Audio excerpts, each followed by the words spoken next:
నమస్తే, welcome to our channel. నేను సౌజన్య. APCS Jawahar Reddy పైన వేటు పడేటువంటి అవకాశం ఉందని గత కొన్ని రోజులుగా వింటూనే ఉన్నాం. సో అతి త్వరలోనే అంటే మోదీ రోడ్ షో అయిపోయే లోపే ఆయన మీద పడితే వేటు పడుతుందో లేకపోతే ఇంకా లేదు అనేటువంటి వార్తలు కూడా కథనాలుగా మనం వింటూనే ఉన్నాం. అసలు ఇంతకీ సిఎస్ పైన వేటు పడేటువంటి అవకాశానికి ఎన్ని అవకాశాలు ఉన్నాయి, ఏంటి, ఏ అంశాలు దానికి దోహదపడుతున్నాయి? ఈ అంశానికి సంబంధించి మనతో మాట్లాడడానికి, వారి విశ్లేషణని మనతో పంచుకోవడానికి ఈరోజు మనతో పాటు ఉన్నారు senior journalist, senior political analyst CS Rao garu ఉన్నారు. వారితో మాట్లాడదాం. నమస్తే రావు గారు. నమస్తే. సిఎస్ జవహర్ రెడ్డి పైన ఈసీ వేటు వేసేటువంటి అవకాశం ఉందని చెప్పి ఎప్పటి నుంచో వింటూనే ఉన్నాం. అదిగో వస్తుంది అని కూడా అంటూనే ఉన్నారు అందరూ కూడా. కానీ ఇక్కడ ఏంటంటే అసలు ఒకవేళ జవహర్ రెడ్డి పైన ఈసీ వేటు వేస్తే ఏ అంశాలు దోహదపడుతున్నాయి, ఏ అంశాలను బట్టి ఆయన పైన వేటు వేసేటువంటి అవకాశం ఉంది అంటారు? ఇప్పుడు చీఫ్ సెక్రటరీగా ఉన్నటువంటి జవహర్ రెడ్డిని బదిలీ చేయడానికి 1,00,000 కారణాలు ఉన్నాయి. ఒకటి కాదు, అనేకమైనటువంటి కారణాలు ఉన్నాయి. అసలు ఆయన ఎందుకు బదిలీ చేయట్లేదు అని చెప్పి విపక్షాలు ప్రశ్నిస్తూ ఉన్నాయి. ప్రతిరోజు ప్రశ్నిస్తూ ఉన్నాయి. ఇదే ప్రశ్నలు డీజీపీ విషయంలో కూడా వేశారు. జవహర్ రెడ్డి అలానే ఉన్నారు. రాజేంద్రనాథ్ రెడ్డిని అయితే ఎట్టకేలకు బదిలీ చేశారు. కానీ జవహర్ రెడ్డి అయితే కొనసాగుతున్నారు. ఈ జవహర్ రెడ్డిని ఎప్పుడెప్పుడు బదిలీ చేస్తారా అని చెప్పి విపక్షాలు విధులు చూస్తున్నాయి. కారణం ఏంటంటే ఈయన మీద ఉన్నటువంటి కంప్లైంట్లు అనేకం ఉన్నాయి. కేంద్ర ఎన్నికల కమిషన్ దగ్గర, రాష్ట్ర ఎన్నికల కమిషన్ దగ్గర అనేకమైనటువంటి ఆరోపణలు ఉన్నాయి. ఆరోపణలు పక్కన పెడితే కొత్త ఆరోపణలు వచ్చినాయి. ఇప్పుడు కొత్త చేరినాయి. ఏంటి ఆరోపణలు? బలమైనటువంటి కారణాలు ఏంటి? ఆయన బదిలీ చేయడానికి ఉన్నటువంటి బలమైనటువంటి కారణాలు ఇప్పుడు ఏమున్నాయని అంటే, వాస్తవంగా జగన్మోహన్ రెడ్డికి ఆయన అనుకూలంగా వ్యవహరిస్తున్నాడు అనేది సామాన్యులకు కూడా అర్థమైపోయింది. ఇప్పుడు తాజాగా చూసుకుంటే కనుక గత ఏడాది పంట నష్టం జరిగింది. పంట నష్టం జరిగినప్పుడు గత ఏడాది దానికి పంట రాయితీ అనేది ఇవ్వాలి. ఆ పంట రాయితీకి సంబంధించినటువంటి అమౌంట్ ఎప్పుడో మార్చి 1వ తారీఖుని ఇవ్వాలి. దానికి సంబంధించినటువంటి బటన్ అప్పుడే నొక్కాడు జగన్మోహన్ రెడ్డి. కానీ డబ్బులు పడకుండా ఆపారు వ్యూహాత్మకంగా. ఎవరు ఆపారు? జగన్మోహన్ రెడ్డి ఆదేశాల మేరకు జవహర్ రెడ్డి ఆపారు. ఇప్పుడు అవి మేము ఇప్పుడు వేస్తాము అంటారు వాళ్ళు. రైతులకి మేము ఇప్పుడు వేస్తాము అంటారు. 800 కోట్లు పైగా, 840 కోట్లు ఏమున్నాయి. 840 కోట్లు పంట రాయితీ వేయాలి రైతులకి. అది ఎప్పుడో మార్చి 1వ తారీఖున బటన్ నొక్కితే జగన్మోహన్ రెడ్డి ఇప్పటి వరకు పడలేదు. మేము ఇప్పుడు వేస్తామని అంటారు. మేము ఇప్పుడు వేస్తామని అంటే రైతులకి ఇప్పుడు డబ్బులు పడితే ఓట్లేదో వాళ్ళు వేస్తారనేటువంటి భ్రమంలో ఉన్నారు. అంటే రైతులు అంత అమాయకులుగా వాళ్ళకి కనిపిస్తున్నారు. సరే, జగన్మోహన్ రెడ్డి ఏదైనా చెప్పచ్చు. ఒక ఎగ్జిక్యూటివ్ హెడ్గా ఆయన ఈ ఎలక్షన్ టైంలో అప్పుడు నిలిపేసినటువంటి ఫండ్స్ని ఇప్పుడు ఎందుకు ఇవ్వాలి? అసలు ఆ బటన్ అప్పుడు నొక్కినప్పుడు అప్పుడు ఎందుకు పడలేదు డబ్బులు? మార్చి 1వ తారీఖు ఎక్కడ? ఇప్పుడు మే 7, ఇవాళ 6వ తారీఖు, అంతేనా? మే 6వ తారీఖు. సో మే 6 కదా. ఇప్పుడు అప్పటి నుంచి ఇప్పటి వరకు డబ్బులు పడలా. డబ్బులు అంటే కావాలని వ్యూహాత్మకంగా ఆపారు వాళ్ళు ఎలక్షన్ టైంలో వేయటానికి. దాని మీద ఎన్నికల కమిషన్ నో అంది. చూసారా, చంద్రబాబు నాయుడు అడ్డుకొట్టాడు, అందుకే మేము వేయట్లేదని IVRS కాల్స్ ద్వారా మళ్ళీ ఫోన్లు చేసి రైతులకి మేము ఇవ్వాలనుకున్నాం మీకు పంట రాయితీ డబ్బులు, కానీ చంద్రబాబు నాయుడు అడ్డుపడుతున్నాడు. మొన్నటి వరకు ఏం చేశారు? వృద్ధులకి అందరికి ఫోన్ చేసి మేము పెన్షన్లు వేయాలనుకున్నాం 1వ తారీఖు, కానీ చంద్రబాబు నాయుడు కంప్లైంట్ చేశాడు, అందుకే మీకు వేయట్లేదని IVRS కాల్స్ రోజుకు 5-6 సార్లు ఒక్కొక్కరికి చేసి చెప్తున్నారు. దాని మీద కంప్లైంట్ చేస్తే ఇప్పటి వరకు FIR చేయాలి. ఇప్పటివరకు FIR చేయకుండా IVRS కాల్స్ మీద తాత్సారం చేస్తూ ఉన్నారు. అయిపోయింది. ఫీజు రియంబర్స్మెంట్ దాదాపు అదొక 650 కోట్ల రూపాయలే ఉంది. ఆ ఫీజు రియంబర్స్మెంట్కి సంబంధించి కూడా మార్చి 16వ తారీఖున 15వ తారీఖున బటన్ నొక్కాడు. అప్పుడే పడాలి కదా, ఏప్రిల్ అన్నా పడాలి కదా, షెడ్యూల్ రాకముందన్నా పడాలి కదా. అప్పటి నుంచి వేయకుండా ఇప్పుడు మేము ఫీజు రియంబర్స్మెంట్ డబ్బులు వేస్తాం అంటాడు.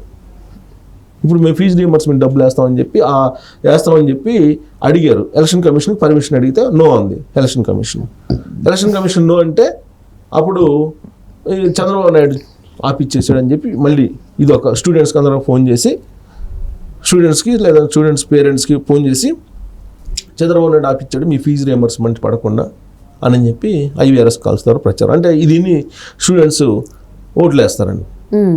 అంటే ఇంతకాలం పాటు ఆపడానికి కారణం ఎవరు? అది షెడ్యూల్ ప్రకారం డబ్బులు ఆ రోజే పడిపోవాలి, లేదా ఒక రోజు 2 రోజులు, ఒక వారం. కరెక్ట్గా ఎలక్షన్ కోడ్ వచ్చే 1 day బిఫోర్ 2 days బిఫోర్ మహిళలకు సంబంధించి ఆసరా అనే ఒక పథకం ఉంది, అది కూడా నొక్కారు. అప్పుడు కూడా 2 రోజులైనా కానీ పడలేదే. లేదు, అది పడకపోవడానికి కారణం ఏంటి? ఎందుకు ఆపారు మీరు అసలు డబ్బులుండి కూడా? అదే టైంలో వైఎస్ఆర్ కాంగ్రెస్ పార్టీకి సంబంధించిన కాంట్రాక్టులు 13,000 కోట్ల రూపాయలు డబ్బులు ఇచ్చారు.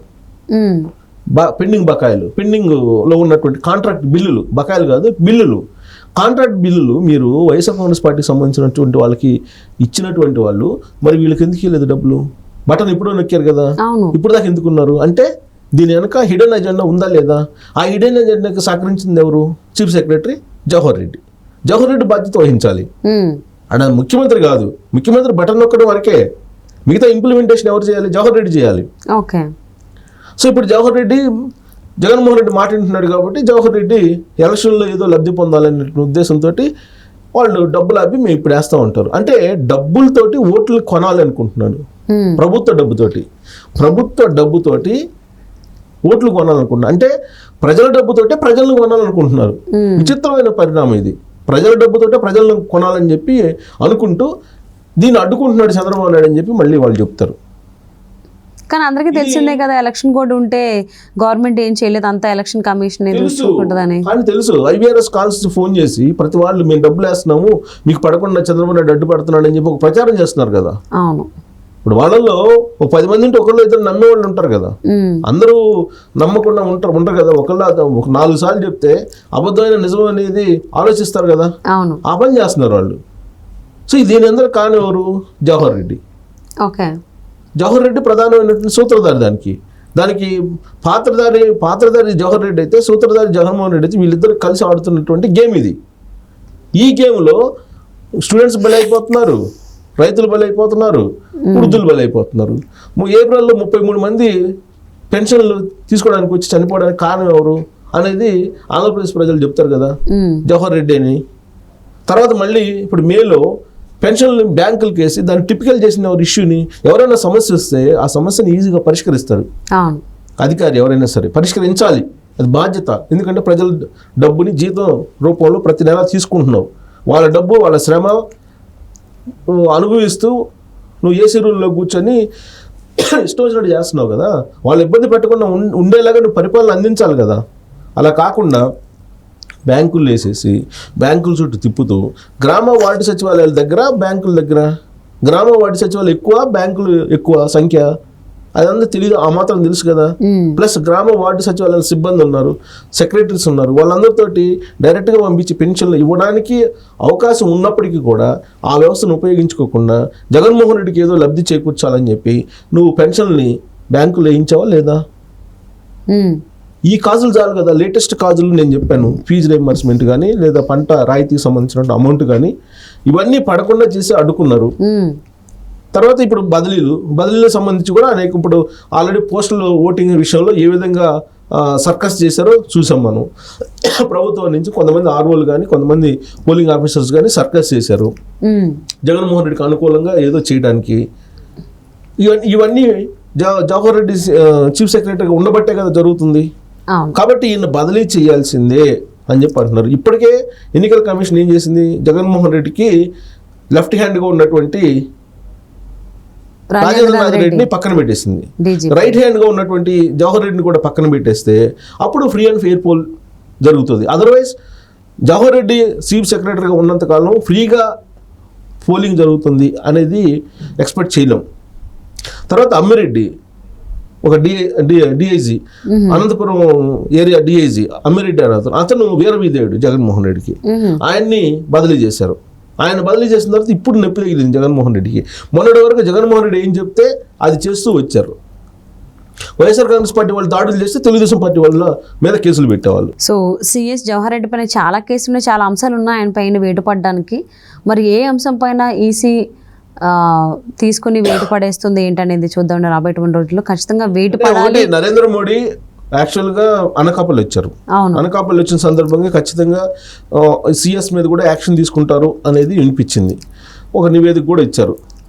ఇప్పుడు నరేంద్ర మోడీ విజయవాడ రోడ్ షో రాబోతున్నారు.